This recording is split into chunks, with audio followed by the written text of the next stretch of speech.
When you sign up for something online, when you make a new account and you plug in your phone number, you'll almost always get a verification OTP. And this is a seemingly insignificant moment that all of us have experienced countless times, but have you ever stopped to think about how this actually works? What's going on behind the scenes to make this happen? Well, in today's podcast, we're going to be hearing from the man whose company actually makes this possible, Venky Balasubramanian. Because back in 2011, he turned his open source GitHub project into a multi-million-dollar profitable SaaS startup called Plivo.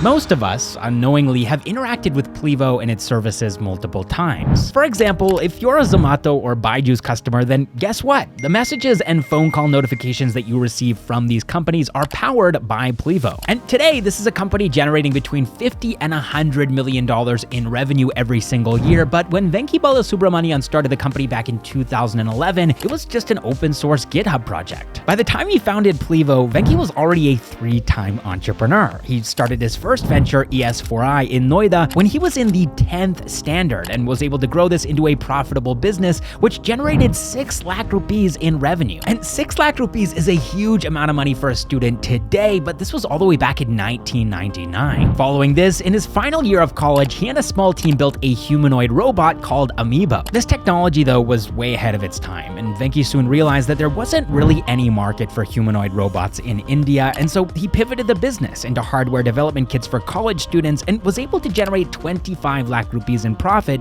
between 2004 and 2005. His third business, Hunger Break, was similarly ahead of its time. It was a cloud kitchen startup for momos in Ahmedabad, and this was way before Rebel Foods and Box 8 found success in the cloud kitchen space. This was in 2008, right around the time that Deepinder Goyal had tried and failed to get Zomato's first iteration, Foodlit, off the ground. To build Hunger Break, Venky took credit card loans worth 35 lakh rupees and was actually able to turn the business profitable, but eventually realized that the operational logistics of the business just weren't his cup of tea, and so he shut the venture down. He got a job working at Huawei as a lead solutions architect, but just couldn't shake the startup itch, and so in 2011, he started a hobby project. A communications framework that made it easier for web developers to build voice-based applications that interacted with phone callers. And he wasn't alone here. He'd met his co-founder, Michael Ricordeau, on GitHub back in March of 2011. Together, they spent the next 6 months building Plivo up into one of the most well-known open-source telephony app development frameworks on the platform. But here's the thing. Michael was in France, and this wasn't 2023 where we have tons of amazing communication tools like Zoom, Google Meet, WhatsApp, and Slack. This was 2011, and so Venky and Michael had to get a bit more creative to enable their overseas co-founder communications. It was completely remote. Back in the day, it was a combination of Skype. We did use a bit of Skype, but mostly Gtalk, if you remember Gtalk, right? And it was like embedded into Gmail. And there was actually an app, if I remember correctly. There was an app, which was a Windows desktop app. Back in the day, we were Windows users. But essentially, that's what we used. It was a lot of chat. Discord or Slack wasn't a thing. So we would be like, old school IRC chat for group communication. So that was how we started out. What's interesting is we almost worked together for like 8 or 9 months. And we met after 9 months in person the first time, right? So Tell me that story, because that was in Chicago, right? Yeah. So this was in August 2011. We were working remotely for 8-9 months building this project.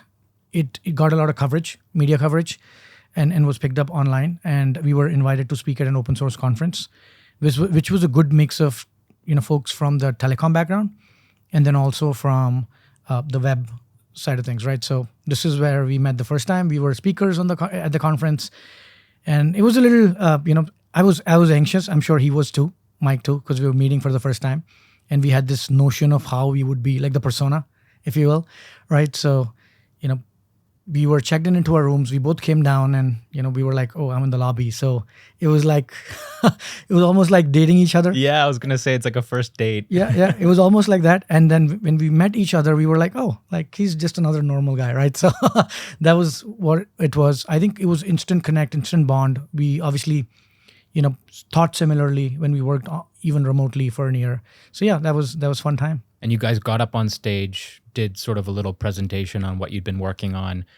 And then what? I mean, what actually, because I think there were some important things that happened at that event. For example, meeting your first customer, also deciding that you would go ahead and turn this into a proper business. So tell me what happened after you guys got off stage. I think that's a good segue. So I think, sort of the first, the obvious thought was like, we need to present. So how do we make it cool?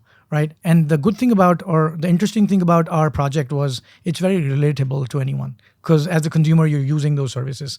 So we just, showed a cool demo of how it would look like. So your typical, contact center when you call them, right? Or call center when you call them, like say 1 for sales, 2 for support, and so on and so forth.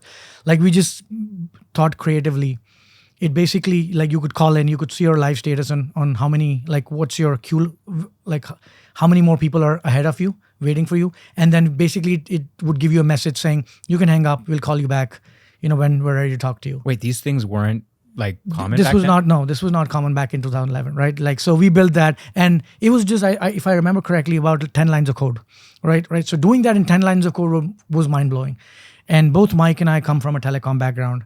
Companies who would implement something similar, it was not that easy, but if they were to implement something similar, they would have to spend millions of dollars, right? So that's what we felt we were sort of democratizing, right? And bringing it to the web audiences. So we showed that demo, everybody loved it on the stage, right? And then what happened was there were a few folks in the audience who walked up to us after we were done. They basically said, this is pretty cool. We love the flexibility of this framework, which is open source. We actually already use a service which is on the cloud, and we'd be paying customers. They don't have a few feature set of what you've built right now in open source. If you put this on the cloud for me, we'd be paying customers. And we were like, why do you want us to put this on the cloud? Like, why do you not want to do this yourself? And that's when we realized, and this is where AWS, now obviously AWS is a thing pretty common, but the cloud hosting scenario was growing as well. So we realized there are 3 problems we're solving here right now. One is obviously the technology, which was open source. The second is the hosting and the scaling of it, which is the cloud piece of it. People didn't want to do that on their own because scaling on the cloud is hard. We've seen that of how successful AWS is, Azure is, and Google Cloud is. And the third is connecting all the telcos across the globe on the platform as well, which is another reason why cloud's important, right? Nobody wants to go sign up their telco contracts, whether it's Tata in India or AT&T in the US and so on and so forth. So they wanted us to do all those 3 pieces. They just wanted someone that they could pay to do all those, all the dirty work, basically. But with the feature flexibility of what we'd build on the open source side, right? So they became sort of our, test customers, if you will. So you had these very important, meaningful conversations with prospective customers, and then what? I think you and Michael must have spent the rest of the evening talking about hey, we've been going in this one direction with open source, but after these conversations, it feels like maybe this is a sign that we should be going in a different direction, right? Yeah, I think it was a hard time. Like the next 3 weeks, this was, I think, mid-August is when the conference happened. And then the next 3 weeks was, thought process time for us. That evening, obviously, we went out, started thinking about it. So we were, with a couple of drinks around us. The thought process was, how do we sort of, take a decision on, do we keep doing this as, a couple of developers? We could still be profitable, make our money on the side with, helping companies, build this entire infrastructure. The second thing was, do we want to run a business and take this more, for profit sort of a mode, right? And obviously that would need a lot of commitment and a different decision making. And you had already done business in the past, right? I think this was basically your 4th startup. Yep.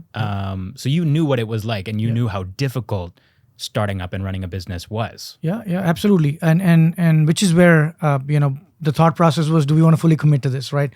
So we spent a lot of time, like I said, a couple of drinks down. Our thought process was, do we go jump in, right? And we said, we were all 50, 60% there, not completely in there. Mike went back to France. I decided to go to the Bay Area from Chicago. And essentially, when I went there, the whole thought process was, how do I get more validation from talking to more folks? So the obvious thought process was, go talk to more prospective customers and spend time with them. So we did spend time with them and did a lot of that. I think what really pushed the envelope in terms of taking that decision was, one of my friends was going through Y Combinator, and he basically would talk about his stories, and I wanted to experience that live and see how that would be. So I just sort of, crashed at his place for, I think, a week or so. I think that pushed the needle through in terms of taking that decision. We just signed up for it. We said, let's go get this done. And we registered our company September 6, 2011. Oh, wow. And then you went ahead and actually applied to get into YC. So, and it didn't really go, I think it didn't really go as planned. So tell me about trying to get into YC, not succeeding, at least not the first time. Yeah. I actually spoke to a few more alumni in YC after that. After, we decided to start the company. Our thought process was, this is going to be easy. Let's apply to YC. We're just going to get accepted because, we understand how YC works and we're signing up for that and, we'll go through it. We actually applied to YC. We got rejected the first time. This is in October 2011 sort of time frame. And it was obviously disappointing to get rejected. And then, I emailed Paul Graham. He's one of the founders of YC. This is back in the day where he was actually like hands-on and part of each batch. Right? He would spend significant amount of time with each batch. He replied back, within a few hours. And so I asked him, why were we rejected? And he replied back saying 2 reasons. One, we don't fund companies with remote founders. And you guys have only met once. So we don't know if you can make it work. Because a lot of companies we see that don't make it are because of founder issues. And the second reason he said was, you guys are open source. Now you're saying you're going to go sell to enterprise or corporates or, larger companies. You don't have any record of doing that. We want to see that work. If you guys are able to make both of these work, let's talk 6 months from now in the next batch, reapply and we'll reconsider. Right. So we were like, okay. So we got back to work. We had our first prospective customer we found in Chicago. We reached out back to them. They said, here are the 5 things we need you to build apart from your open source on the cloud. We'll pay. We just built those 5 things. We had them as paying customers. Coincidentally, we didn't realize there would be such a large customer. We didn't. So once they started ramping up, their voice traffic on the platform, revenue suddenly grew quite aggressively. And then this is somewhere around October 2011. I then decided to sort of come back to India, spend some time here. And there were a few early seed firms in India, and we raised our seed round from India. We realized, platform business requires a bit of capital, but we didn't want too much capital, right? Like we just wanted enough to sort of hire our initial set of folks. So we got our initial angel funding from, today 197, which is Paytm, popularly known as Paytm today. So Vijay invested personally, and then I think, he brought 197 in, and then we had seeders. From back in the day as well, who were part of that. And then India had its own version of YC. It was called Morpheus. So they also, invested. So that, got us sort of running up in the initial days. So we didn't have to worry about, getting customer revenue and then hiring. We had some, flexibility there. So we then went on to sort of hire our first 3 engineers. Everyone was a developer. Everyone was a support engineer. Everyone was pretty much doing everything. We designed our logo ourselves and all of that stuff, right? Basically getting our hands dirty. So that's how the next 4 or 5 months were. Then we moved into 2012. I think February 2012, we got our second customer. Again, large volume. So there was a weird pattern around us getting our initial customers. Most of the customers who found out about us, we were not doing any sales, no marketing, nothing. They just found out about us through our open source project. So that was our lead funnel channel, right? That's how they found out. Again, a significantly large volume customer. And you kept the open source project going on the side. Yeah, it was, right? Like, so the project was on the side. We would contribute to it. And then at some point we had to take a decision whether we want to continue that, do both, or just do the commercial one. But at that point, this is early 2012, it was still on the side. We would get the lead flow in. And then we signed up more customers. I think we had like 3 or 4 customers by then. A significant amount of revenue. I'd say upwards of $100K a month. So more than $1 million in revenue, right? So we were already 0 to 1 by then. This is March now in 2012. We reapplied to YC. And specifically when I replied, I made sure I pointed out those 2 things, why we got rejected and how we've made progress on those 2 things. Well, you had made progress on the revenue part / customer part. But I think what I'm hearing here is that you have a US-based company. Yeah. One of the founders is in India, and one of the founders is still in France at that point? Yeah, he was still in France. So that part hadn't really been worked out.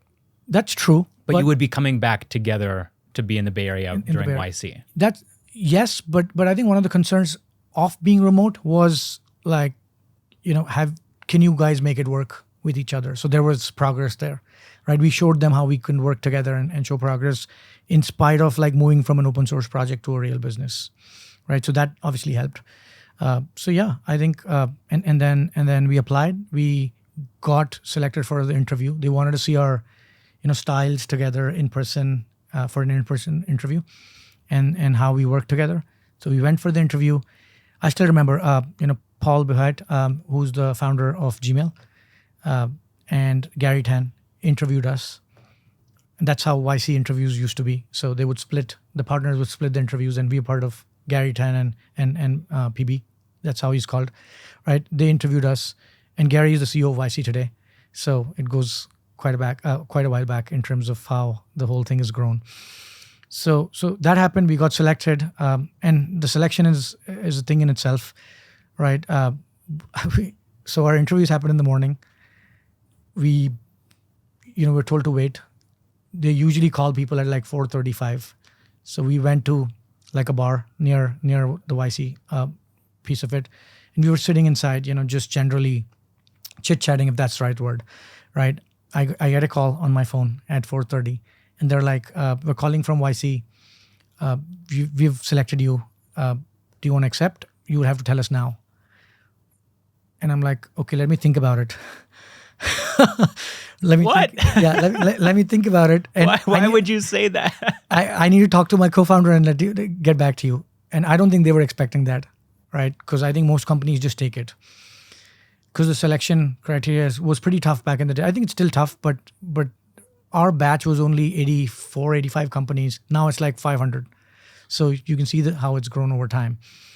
So that happened. My co-founder freaked out when I told him this, but luckily I got a call back in 10 minutes and we were accepted and we moved on. Wow. One thing that's really interesting about that particular batch in YC, and I think just those early days, 2012 was a completely different world.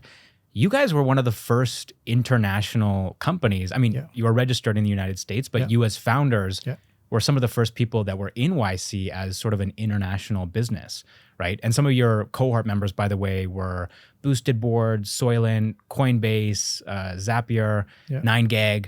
I looked through the list, and there's a couple of names that I think there are no more as companies, right? In fact, probably most of them. Sure. What was that like, being sort of foreigners in this group of largely American founders? Yeah. I mean, it was interesting, and it was like a 3-4 month journey, and we knew nothing about, how this whole program works. I'd seen some of this stuff beforehand when my friend was going through it.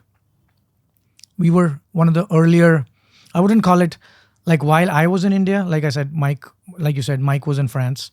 We were registered in the US, so it was an international company for all practical purposes. And I don't think YC had accepted too many of such companies before. I think we were the only remote founders who came together after that time. There was one more company before us, I think HackerRank, which was an Indian company, but I don't think there were any others before, right? So that's how it started out. And when we went in there, we were like, are we in the right place? Because this looks like, everybody's going to kill it. And are we going to be able to make it? Right? That was the first thought when we saw all these folks. But then I think as we started doing more of these office hours and started seeing progress and all of that, then we started getting more and more confident because we had the revenue to back it up. And a lot of these companies were much more earlier stage. Had many pre-revenue companies been accepted into that batch? Yeah, absolutely. Right. Like, so I still remember Zapier and Coinbase. I think they're like, the larger set of companies from back in the day. If you look at them today, like they're clearly larger brands, right? So back in the day, they were still like very early stage, right? I still remember Coinbase Brian sort of ideating a lot of his ideas and drawing things out. And I mean, there's an interesting story. He actually would give us Bitcoins. He was giving everybody Bitcoins in our batch and said, like, I'd give you Bitcoins if you signed up. I think it was 10 Bitcoins or something. If you signed up for my app. And we were like, who has the time for Bitcoins? So yeah, I don't have those 10 Bitcoins from what he was giving away back in the day, right? So that's I should have signed up, but whatever. I'm a Coinbase customer now, but that's what happened then. So the format was interesting. You had like very sharp, founders. Most of them were MIT, Harvard, Stanford sort of founders. And Mike and I both would look at all of that and be like, we need to sort of, and both of us are very competitive. So we need to beat them. What does it take to beat them, right? So that's when I think we learned our lesson in life, that there is this notion of, people thinking hard work versus smart work. We realized you have to do both. You cannot just cherry pick one of these. It cannot just be smart work or hard work. You have to do both. We would work like, 20, 22 hours a day, right? And 2 hours is what we would nap. It helped that we wouldn't step out of our, home offices. So it's just like get up, start working, and then take your 2-hour nap. That's how we would work. And we thought that was our only recipe to sort of be able to beat folks who from like their educational backgrounds were much more smarter than from where we came from.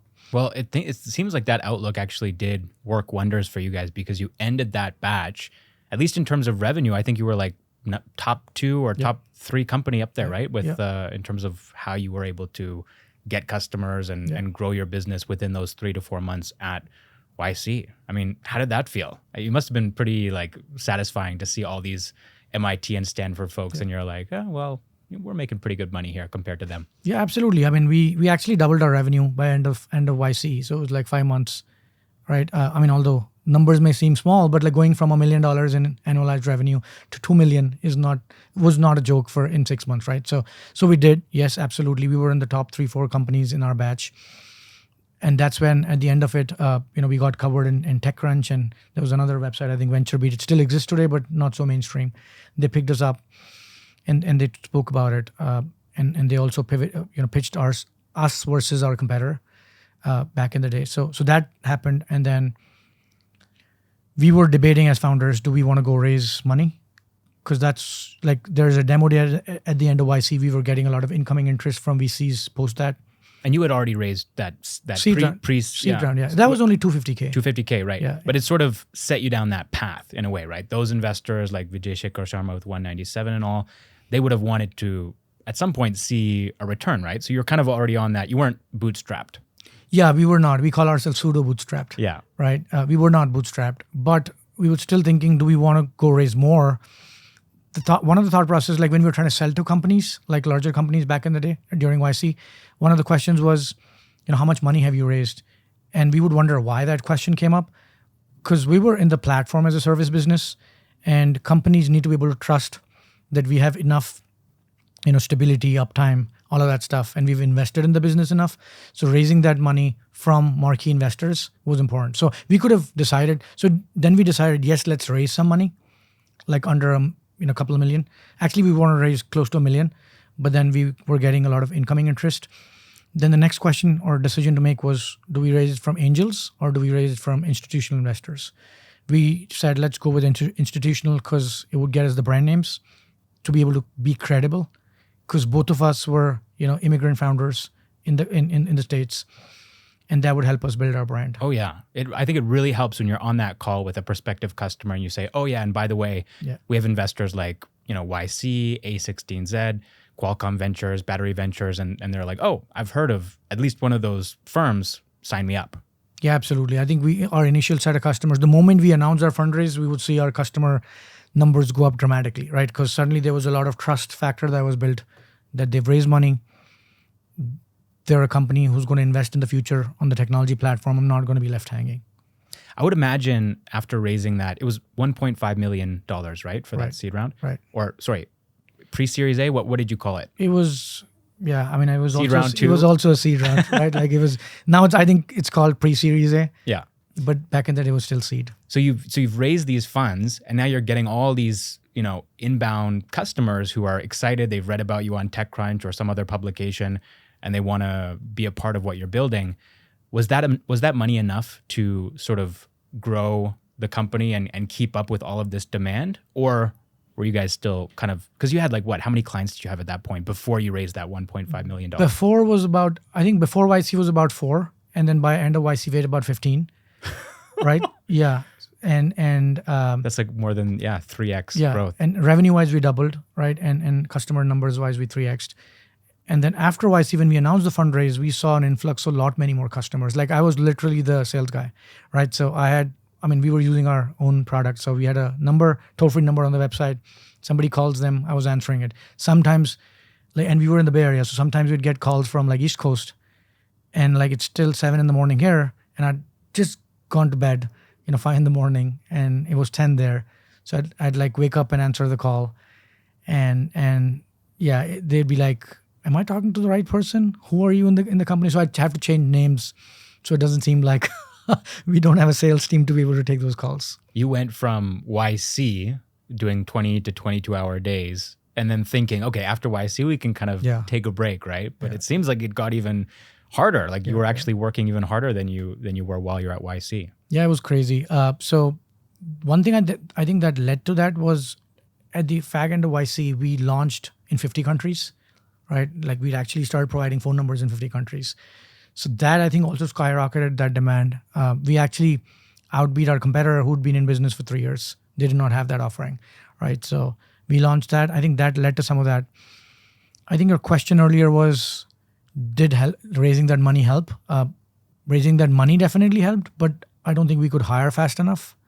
So we still had a very lean team. We were still like 5-7 folks trying to do everything. And that is, I think, where a lot of challenges came in. So suddenly our usage on the platform skyrocketed. But we hadn't sort of, invested from a people perspective to be able to like build all of that stuff in the right manner, right? It's mostly like, okay, let's just push this out. Let's just make this work. We'll figure out optimizations later. That's what we did. And obviously then what we started realizing is, and this is just 6 months in, things were started blowing up, right? And usually, I'm sure you've seen the trough of sorrow graph, right? Usually it's the TechCrunch initiation and it goes down. For us, after that, the numbers kept going up. So we should have been happy, but it was still sorrow because things were breaking up and things were blowing up, on an everyday basis, right? So either there were bugs I remember, there was one customer, we launched a conferencing sort of a service, right? Like, so it was an API where you could build a clubhouse in 3 lines of code back in the day, right? Nobody was using it for that use case, but it was still critical for people to build, voice use cases where there were multiple people on the call. And, there were delays on people joining that call and so on and so forth. I think recently Twitter had some of that on their Twitter spaces when they had a political campaign getting started on Twitter, Twitter spaces, right? So that's exactly what happened with us. Like the server would start blowing up in terms of, when we had volume go up and stuff. So we were just day in, day out firefighting. And that's when we realized we need to pause building newer features and make sure we keep our current customers happy. So the next 2 years, pretty much, because we were the core platform, right? So the next 2 years was putting our heads down, not launching a lot of new features, focusing on what we've already built, made sure that's hardened, and customers were happier. And we just, split our responsibilities. I completely got out of tech. Mike led the team and just went deep into it. I was spending a lot more time with customers. We hired our customer-facing layer. More than sales, it was like a couple of people who could talk to customers so that when there is a firefight, I'm not the first layer handling that, right? So that I could come in as an escalation and take care of that. So we did a lot of hacks to just make sure everything works. But the next 2 years was like a sine wave, right? The highs were higher because the revenue was growing, but the lows were lower because customer would be like, look, you've let me down, I'm going to leave. And we were like, we don't want to lose a customer. So those were, interesting 2 years. Yeah. Sounds like it was a real challenge. In terms of financials, how are you guys doing there? Were you profitable? And if so, like, how big was the team as well? Like, did you stay lean or did you start to hire more people during that time period? Those crazy 2 years. I mean, how are things going at the company? Yeah, we were forced to hire, right? Both of us come from like our family backgrounds and stuff where we think very frugally. So it was all about like, let's not spend the VC money. let's make sure we have enough revenue before we hire. That's how we both thought. But we were forced to hire. Like we couldn't have done or focused in that manner. So we just hire a much larger team. With that came its own set of challenges. We did not hire leaders. It was very flat hierarchy. And then we realized who's going to manage all of these people, right? So we went to almost 25 people in a span of 9 months from like 5. And that, like I said, brought its own set of challenges. And then we had to just sort of iterate in figuring out what works. And Michael at that time was managing all 25 of those people essentially. Yeah. And he wasn't in India. We hired all these people in India. Oh, right. Okay. Right. So he was in the States. I was in the States, and we built the team out there. And then things would just. I mean, how does that work? Yeah, it was hard. What we realized then is like not hire junior people initially, hire, and we. This is where I think this was our forming part of the company where a lot of our values were formed. I think a lot of people think about values as putting them on the slides and forgetting about them.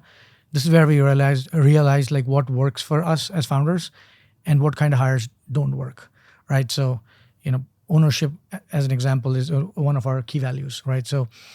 So like we realize if we hire people, we have to hire people who, take ownership and get things done. And that came with a little bit of seniority and like understanding why you're doing this and how critical this is. So yeah, I think we learned, we made a ton of mistakes. I mean, if I go through all the list, we wouldn't end today. But essentially that was like a bunch of mistakes we made. We learned.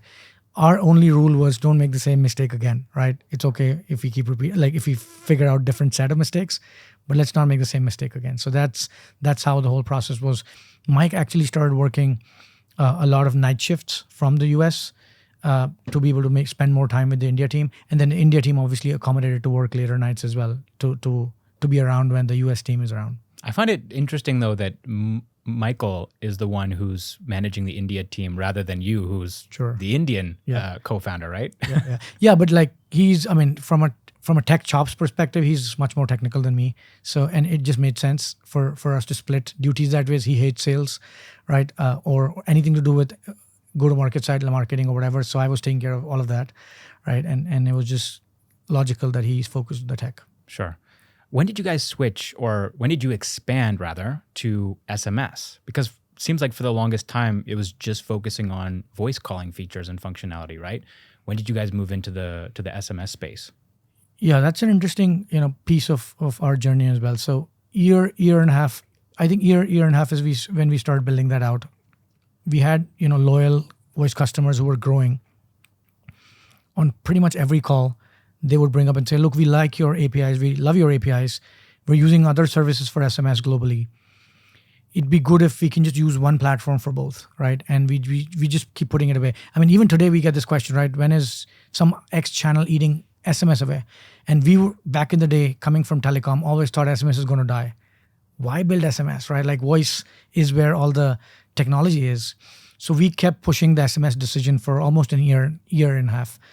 And then we realized, look, we have to do this. Otherwise, we're not going to be able to grow the customer over time. So yeah, we just, went back to startup mode. In 4 weeks, we rolled out our initial API set for SMS. Initially, it was US. In the first month, it was US. And the next month, we rolled it out for international. It didn't have, I think, 80% of the feature set, bells and features of bells and whistles of whatever we needed. Just basic set of whatever the customer asked. We qualified that pretty well. We launched that out. In the first 30 days of us launching it, we got additional $100,000 of revenue, right? So annualized $1 million. And that's when we knew, right, like we've taken the right decision. And today SMS is our largest revenue product, right? And it's obviously grown. So, and we don't see it slowing down anyways, right? So it still remains a strong channel. Obviously, I think there are more channels now versus back in the day, but it continues to grow at a fast pace, right? So that's what happened. And that's where we sort of came to internalize our number one value in the company, right? I spoke about ownership as one of our values, our number one value in the company, which is customer obsession, right? And we deep-rooted that early in the day. And that's when, Mike also started taking a lot of calls with customers. The good thing about our customers was our persona we sell to, our technical audiences. So it's mostly a CTO or a product leader or engineering leader on the other side, and they love talking to Mike, right? So he started taking those calls with them, and initially, like, he'd pretty much talk to every customer as well on the other side. So that worked really well. We built that respect. So we didn't have any of the customer success teams or sales teams or what have you, but they loved talking to us, both me on the business side and him on the tech side. I'm trying to understand here. So far, we've talked about your customers. We've talked about sort of the end customer of the business that you're working with, right? The person who picks up the call or gets the SMS. But I think there's another party here that we haven't really touched on, which is the telecommunications companies that you also have to involve in this process, right? Because you're sort of building on top of the infrastructure that they've created. And I'm guessing they're not just letting you do this for free, right? You actually have to pay them. So how did that all work?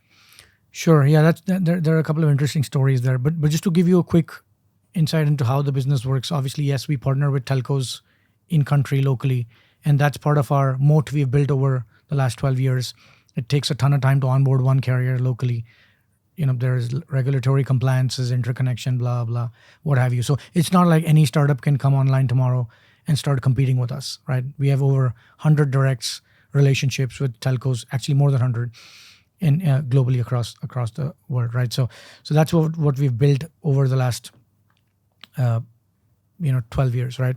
And so think us being that cloud layer of telcos without having to worry about that.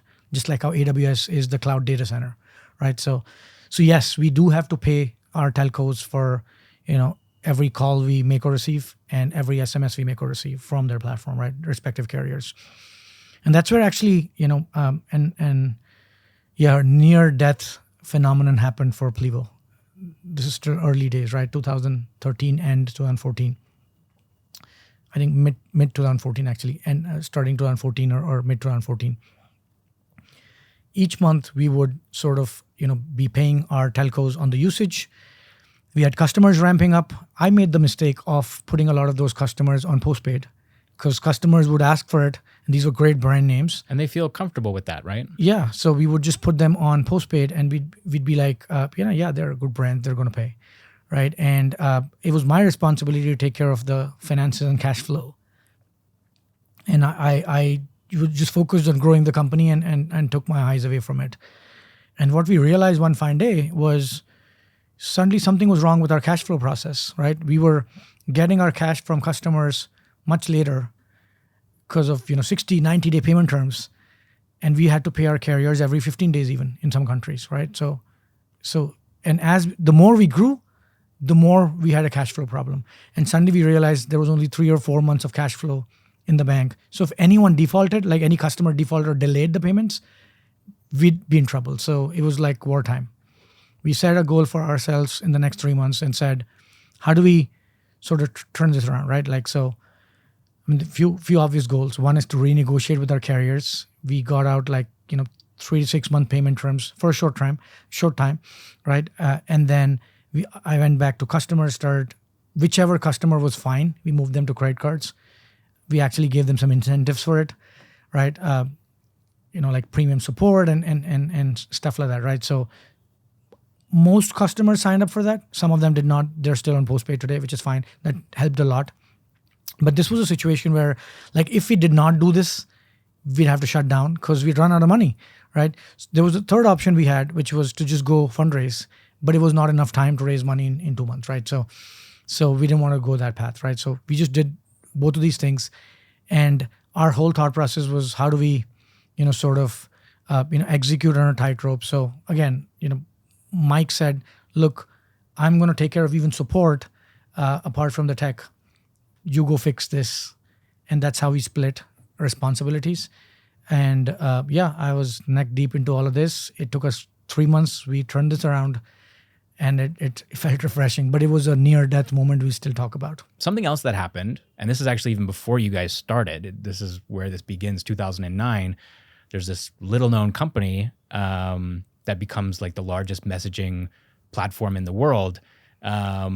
And I think around it would have been like what, 2014, 2015? Yeah. When did they become a customer of yours? 2013, early 2014. 2014. Yeah, just around the same time frame. Okay. Right, and it's sort of connected. So, they were part of them leading to this as well, right? So what happened is, our platform, just to sort of get into in a bit of detail there, is essentially you can just sign up. You can go to our website, plivo.com, sign up for an account, put your card in, spend $25 and start using the platform. It's that easy. They don't need to get permission. They don't need to talk to anybody at the company. They just pay you and they start. Yeah, and like I said, as low as $25 get started, right? So that's how we've always built this from day one. So now what this led to is we've obviously had a long tail of customers who are spending $50, $100, $200 a month. And we wouldn't spend too much time on them just to ensure, we spend our time on customers who had more usage and volume. So yeah, there was this brand, like you said, a messaging company. It's a global messaging company, the top brand at that, and you can take a guess of what that is. The way that people communicate in India, essentially, in many countries around the world. Yeah, India, Brazil, Mexico. I think those are their largest countries. But essentially, they signed up. We thought, we actually didn't pay attention first. It was like, I think month 2 or month 3, where we suddenly see a spike. They went up from I see this graph go up from $200 in the previous month to 10,000. And this is early in the morning, I wake up and I'm calling Mike and freaking out, right? What's going on here? Is there something wrong in our reporting? Or is there fraud happening on our platform? Or does the customer even know what's going on? So we investigated, we dug deep. We saw this brand and we were not sure. We were okay, if this was a brand this large, they would talk to us first. How would they be spending so much money on the credit card, right? So we actually thought this is fraud. They were doing this unintentionally. Something may have gone wrong. So we shut them down, right? And then we started getting hammered by emails on their side, right, in a few hours because their service was down, from our side, right? So when you install this app, they use us for the voice OTP part to verify their phone numbers or users on the platform, right? So imagine that getting shut down, right? And yeah, this was even before they got acquired, right? So that's what happened, and and then we got on a call with them, and then in just few hours we realized we had them as our customer, and it was game time. But it was ironic, right? We were getting these customers, and that's also what led to some of this cash flow problem because that was not in check. We quickly moved them to postpaid also, right, to solve the credit card problem.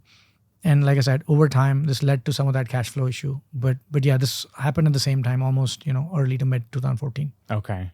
Now you did end up solving that cash flow problem. And I guess ironing out most of the big issues that you had been facing in the early days of the company to the point where in 2017, I guess you started looking at, hey, maybe it's time to raise some more money. What was the thought process there? You had already started on this journey, right? Raising those 2 seed rounds. So normally the path that a company will take is you raise another round, right? You would have raised a Series A.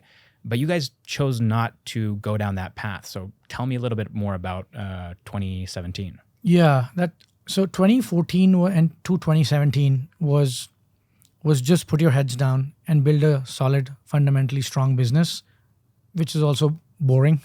So not too much happened from, sort of different events between that time. So we were just heads down, growing the business, doing what's working, and making sure we do make less of the mistakes we've made in the past, right? That was pretty much 2014 to 2017. Were you guys profitable at that time? Not profitable, but not burning a lot of cash. Yeah, burning a lot of cash, right? So yeah, at various points we were decided, we would speak about whether we want to go raise money. We were if we can just push through as much as possible, the valuations at some point would be much larger, right? So why raise right now? Let's focus on growing the revenue. And we were growing pretty well from a revenue perspective, so we could do a larger raise at some point. And, come 2017, early 2017, we were banking with SVB. Now, obviously, SVB is in the news for all the wrong reasons. We were banking with SVB. Our banker reached out. They'd seen our revenue position grow, cash in the bank the way it was, and revenues grow because they would see inflow of cash. So they reached out and said, are you guys planning to fundraise? We said, yeah, maybe we plan to fundraise at a later point. So they said, what if we gave you a bridge debt round, right? And so that would allow you to go further. You could grow your revenues, and when you go fundraise, their valuation is going to be much nicer, and you don't have to dilute your equity stake right now. That obviously was exciting. We were also looking at all of our peers, both in the States, in India, raising so much money. And you sort of get that pull to say, okay, let's go raise that money. We raised a debt round. The terms were pretty easy. Like within 30 days, we got everything done, right? So yeah, it was almost like a fundraise, right? We raised about $8 million. I think for most companies at that point, it's like a Series A sort of a raise. And we start trading it like that. And I think this is one thing to sort of nuance. Debt raise is not the same as a VC fundraise because you have to pay it back, right? And we were cautious, but I think we also got carried away with having so much. Like when you see your bank balance every day, you're like, oh, we have so much money we can spend for 6 months and then cut, right? But that led to a lot of bad habits, right? Like we build a lot of levels of management. In hindsight, I'm not sure if we really needed to, all those layers. We had a lot of layers of management built in. We expanded too fast as a team. We went from, I think, 50 employees to like 130, 140, maybe 160, right? So expanded very quickly. Spent a lot of, I think 30-40% of money on just like payroll. Even though a lot of, and we had a large sales team. And we did not measure whether it was getting us the ROI we needed, right? So a lot of bad habits.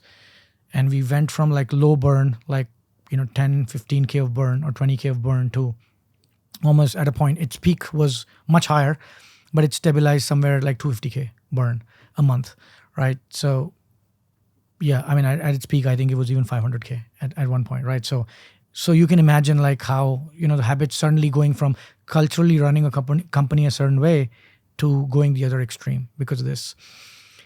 And like I said, I think what did not work for us during this time is we tried to change the DNA of the company, right? The whole thought process was if you've raised so much money, if we don't use it, we're paying interest. It's not helping us. How do we use this money to fast track our growth? We had run the company for 6 years in a certain manner. And suddenly changing that dynamic and culture of the company 6 years later is just not possible, right? Like you're setting up for either, like it either is absolutely going to work or everything's going to blow up. And that's just too risky. We had a lot to lose in terms of the revenue we had, the customers we had. And that's not what you do as a leader and a CEO of the company, right? You don't want to do that. So yeah, that was a big learning. In your case, it did end up going the wrong way, right? It kind of blew up. Yeah. How did you course correct? Yeah, I mean, I think one fine day, we were looking at the metrics and we realized we're just burning a lot of money in all these departments. And this was a discussion between me and Mike. We were burning money in all the departments. We just had a super large team and we were not sure if everything was giving us the ROI we needed. So, and we were also burning money. So we had two options. We continued doing the same thing and do more of this so that we had some metrics to show to go raise fund, like a VC round, to pay this, not only pay this debt, but also go raise a larger round. That was one option. And second one was just to cut, right? Like cut the spend and turn around. And we chose the second one because that was normal in how we thought about it. We just didn't want to go raise VC money with a gun on the head. It almost felt like that, right? We didn't want to, but we were forced to. So we basically said, this is not going to work. We have 3 to 4 months we need to turn this around in. Because if we drag this out too long, it's just going to be painful. So yeah, and so I think this is the time. This is late 2017, early 2018. Jan, if I get my timing right, Jan 2018 is where we realized we need to do this. I announced this to a large part of our team, both the folks who are leadership and middle management, so that we get buy-in and tell them transparently what needs to be done. We also realized this time, this was a shock to a lot of people.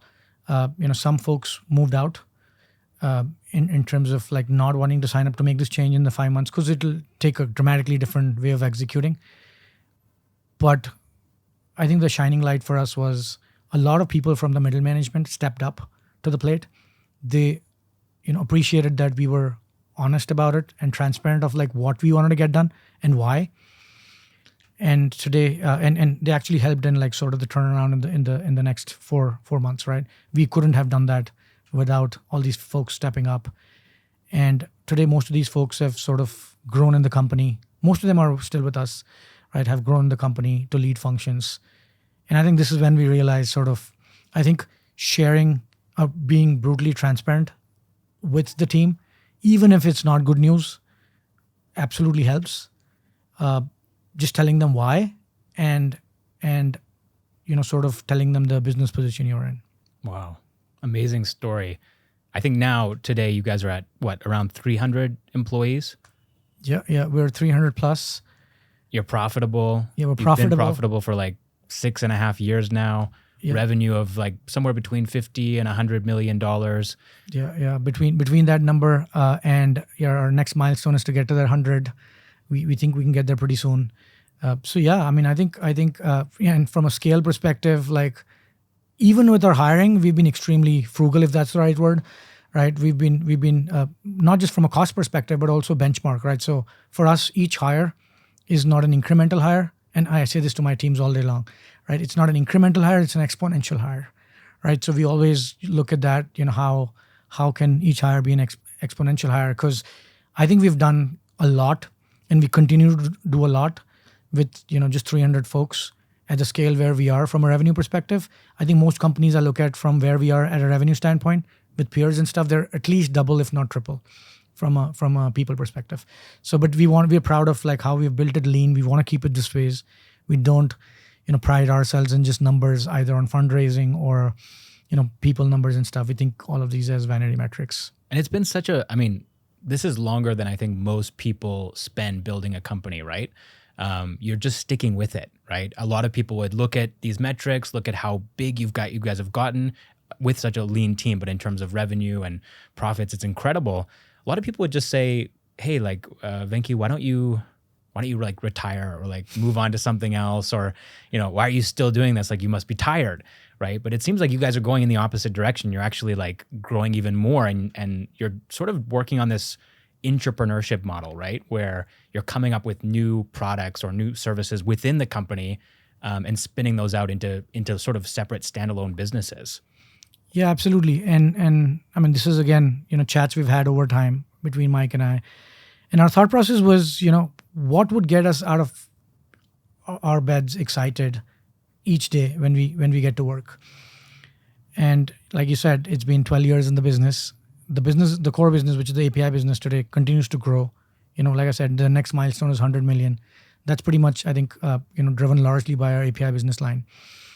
Our thought process was if we could take what we've learned over this time, like what's our strength, right? And what have we learned? We know how to build a profitable business at this scale and continue to grow that. So if you could take that and seed that into different ideas, what we learned from YC, right? So like just how YC seeds new companies and invests money in them. If we could seed new ideas, invest money in them till a certain point, after which they are mandated to become profitable, and then they run on their own, right? If we could figure this model out, and in that model, obviously there are 2-3 things we want to get right. One is you have to pick large markets. It's okay if there are multiple different players. You just need to figure out how do you differentiate, right? But pick large markets, so each of them then can be in its own right $100 million revenue company or a product line or business unit, right? So that's how we think about it internally.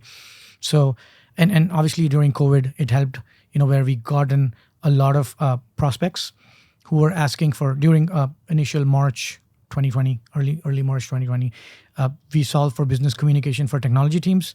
We got in a lot of prospects coming for sales solutions like packaged SaaS solutions for sales teams or support teams. Early COVID, when there was people panicking about like what do we do about our communications, right?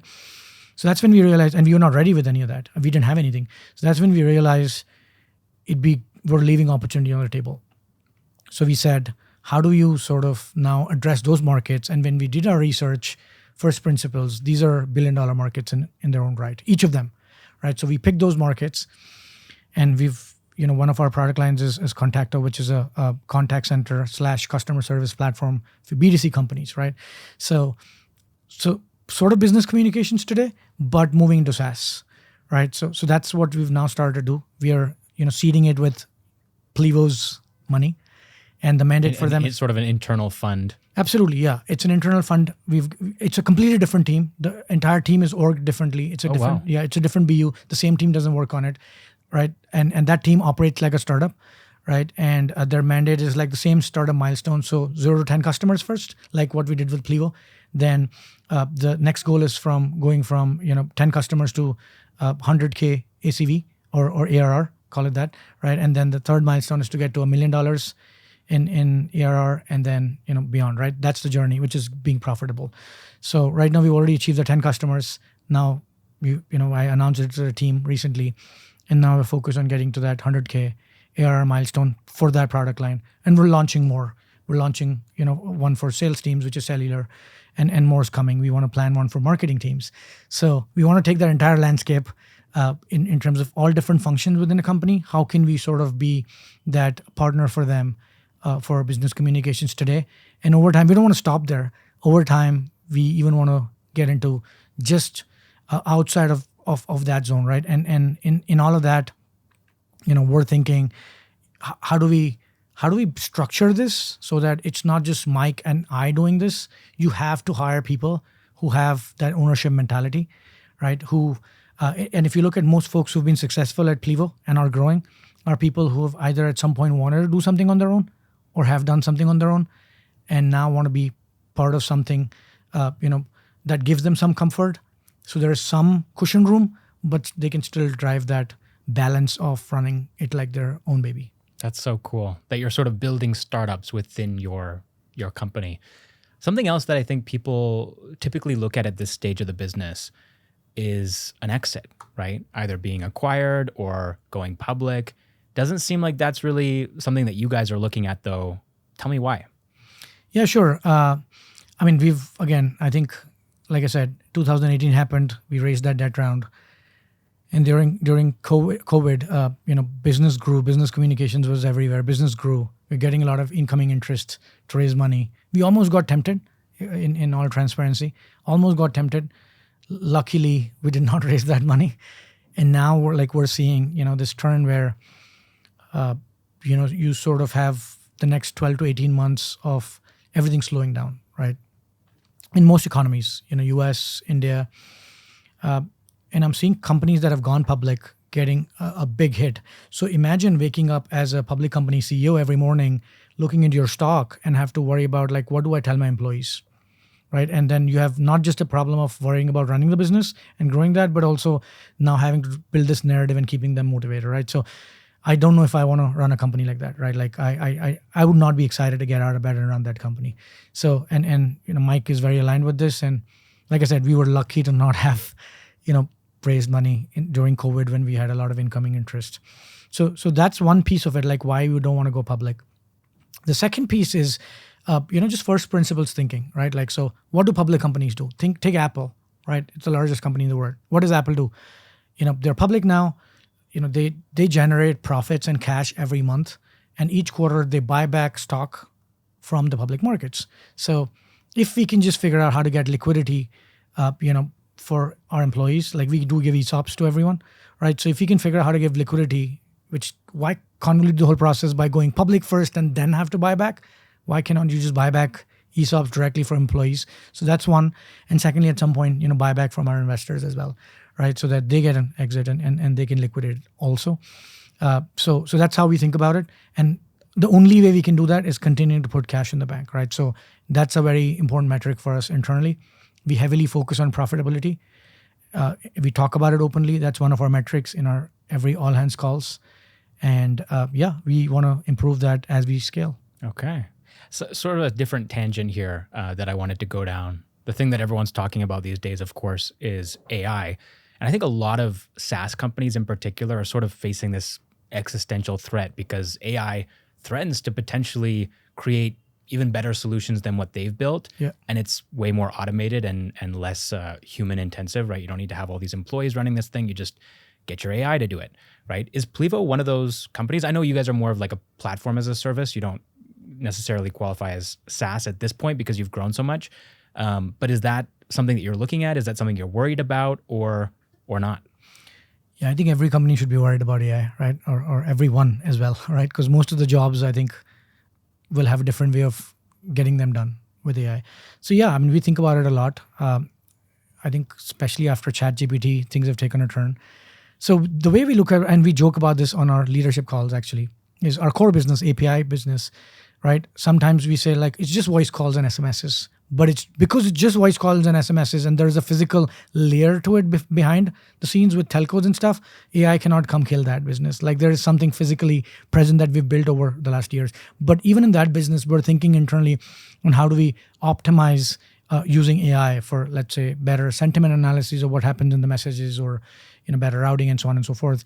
But more importantly, on the solution side, which is our new BUs or product lines we're launching, the way we want to think about this is how can AI be our EV moment? Let me take a minute to explain what I mean by that, right? Is how can AI be our EV moment? Now, Tesla, when they came into the market, they had to compete with the ICE car makers, right? They did not have to build all the baggage that the ICE guys had. And they could focus on the disruptive pieces, right? And that's how we want to think about AI for our solutions business. So we picked large markets, like contact centers existed for 50 years or 30 years, whatever, right? Sales engagement platforms have existed for 20 years. And I'm sure marketing, whatever we do will exist there. So markets are large, so the problems would remain. But the way we want to think about this is like, what's our EV moment? So we don't have to go build everything that's been built before with all the baggage, but disrupt and create that leverage with AI. So we are investing in it. We want to be on the front runner on that piece. And the advantage we have is it doesn't matter whatever the old guys have done so far. We're on the same plane or even ahead, having to start from scratch of where we are. So that's how we think about AI today. That was Venky Balasubramanian, co-founder and CEO of Plivo. And by the way, when he's not busy building Plivo, he's actually working on something even bigger, solving India's homeless dog problem. I'm sure you've played Super Mario, right? I'm sure we've all played Super Mario. So in Super Mario, you have these different levels, right? And I think Plivo is somewhere level 2 or level 3. And level 8 is what I aspire towards.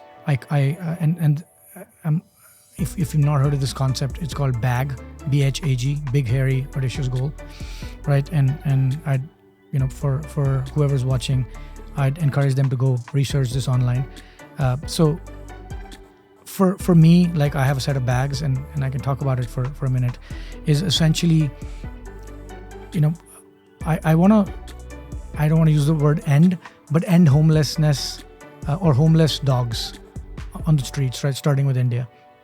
So that's what I want to solve for, and it's a super hard problem. That is a bag, yeah, that's huge. Yeah, so I don't even know how to start solving that, right? It's a combination of operations but I think mostly medical research of having birth control that can be easily given, like with food, right, without having to sort of take them to hospitals and stuff, because that's just not going to work, right? Every 6 months they have like 9 other puppies, right? And it just goes on and on, right? So I want to solve for that. So now when you put things in perspective in that video game model, if that's the bag, which is getting the queen in Super Mario, like Plivo is just level 2, level 3, right? That's like beating Bowser, yeah. Yeah. Yeah, exactly. So I mean, even though there are challenges on a day-to-day basis, when you put that in perspective, this just becomes easy. If like you cannot solve this, how are you going to figure out what you need to get done to get the queen, right? So that's how I think about it. And that's what, sort of gets me motivated. In long term, like I said, I want to solve for the bag, which is a hard problem to solve. So I also have like two dogs, 2 Indies. So one of them, they're actually both from Bengaluru. One of them was from Kavan Park, just little dog, 25 days old. Now she's very big and likes to bark a lot. The other one was from Cuba. You must have heard of Cuba. Yeah. You have dogs? Yeah, I have 2 dogs. I had 2 dogs. One passed away in 2020, Guapo and Bella. Right? Yeah, I get a bit emotional talking about that. But I mean, the other one's senior. She's 16, Bella. And Indies also. I adopted them from the streets. Yeah, and there's a story behind that. But I work with a lot of these folks, including Cuba, right now. And I mean, one of the it's not a bag, but a short-term thing, like which I feel is our strength, and I've learned and built at Plivo, is how to run a profitable enterprise. I think if most of these folks who run shelters. Running a shelter is hard, right? Because people just keep giving you dogs, and you need to figure out how to run. There's an infinite supply of dogs. Yeah, and you need to figure out how to raise money for it. So I'm now working with about 10 or 12 shelters, right? Where obviously, I help them with whatever is possible financially. But more importantly, I'm trying to see if I can work with them and figure out a model where they can be self-sustaining and be profitable, right? Because that's what, I think is my strength I bring to the table. So if that can be done, then we can just keep doing infinite shelters like our startups, right? And that's one thing, that's my short term, like in the next year or two, I want to figure that out. Thank you so much for watching or listening to the show this week, and I'll catch you in the next one.